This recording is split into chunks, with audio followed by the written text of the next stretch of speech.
Hello friends, welcome to Anitha tasty corner. இன்றைக்கி நம்ம சேனலில் சட்னி ரெசிபி ஒன்று பார்க்கலாங்க. ரொம்ப ஈஸியான சட்னி, 5 நிமிஷம் தான் ஆகும் இந்த சட்னி செய்கிறதுக்கு. அவ்வளோ ஈஸியாக செஞ்சு முடிச்சிடலாம். இந்த சட்னி இட்லி, தோசை, கார பணியாரம் இது 3க்குமே ரொம்ப சூப்பராக இருக்கும்.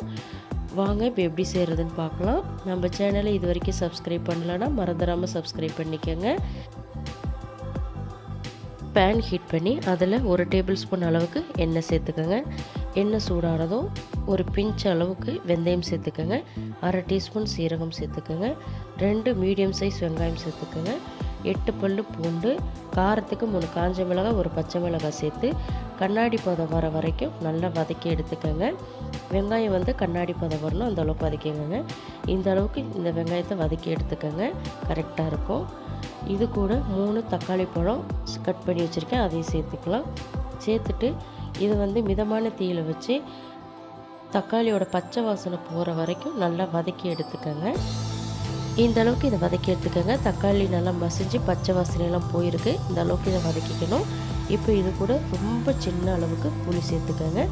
1 கைப்பிடி புதினா சேர்த்துக்கோங்க. சேர்த்துட்டு இதை ஒரு 10லேருந்து 20 செகண்டுக்கு நல்லா வதக்கி விட்டுக்கோங்க.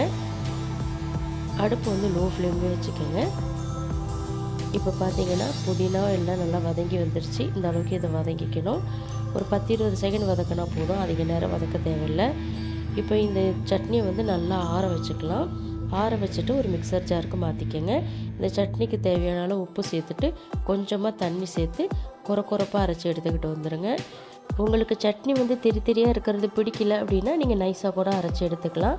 இப்போ சட்னியை பவுலுக்கு மாற்றிட்டு கொஞ்சமாக தண்ணி சேர்த்துக்கோங்க. தண்ணி சேர்த்துட்டு கலந்து விட்டுக்கலாம்.